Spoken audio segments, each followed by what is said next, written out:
Crysbert Jones, rydym i gyd yn fregus. Llwyau, maent yn dal, yn arllwys, yn troi ac yn mesur.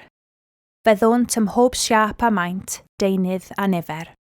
Gallent fod yn arf cyntaf i blentyn, yn rhoi tonig a chawl, neu fod yr elfen allweddol mewn seremoni. Llwyau, maent i'w gweld yn ddigon cyffredin. Gallant fod yn gompostadwy, neu gellir eu casglu. Rydym yn ei dal yn rhwydd, a'i rhoi o'r neilltu'r un mor rhwydd. Llwyau, craffwch ar un, ac mae bywyd yn cael ei droi ben i weired. Corff newydd o waith yw rydym i gyd yn fregus, sy'n tynnu ar ddegawdau o arsylwi ac archwilio. Mae gwaith creadigol Crysbert Jones yn plethu ei phrofiad proffesiynol, ei ryngweithiau cymdeithasol a'i gofal am y byd o'i chwmpas. Deunydd bregus yw gwydr rydym yn ei ddefnyddio ac yn dod ar ei draws bob dydd. Mae'n adlewyrchu beth sydd o'i amgylch. Mae Crys yn nabod ei briodweddau'n fanwl gan ei defnyddio i fyfyrio ar gymhlethdod, harddwch a bregystra bywyd. Mae rydym i gyd yn fregus yn ystyried natur werthfawr bodolaeth gan ymlawenhau yn y ffordd y mae'n mynd heibio. Artist sy'n byw yn Abertawe yw Crys, sy'n gweithio'n bennaf, nid yn unig gyda gwydr.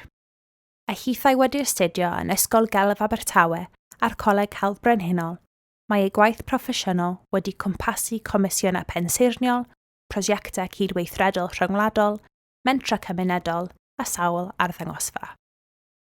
Yn ogystal ag arwain cyrsiau gwydr academaidd yn Wrexham, Wolverhampton ac Abertawe, mae Crys wedi darlitho a mentora ym mhob cwr.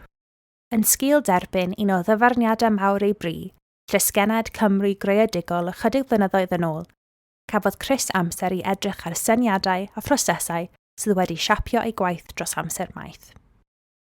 Yn destun cyfaredd i Crys ers tro byd, llwyau yw'r cyfrwngdrwydd y gallwn ni i gyd ryngweithio a'i myfyrdodau.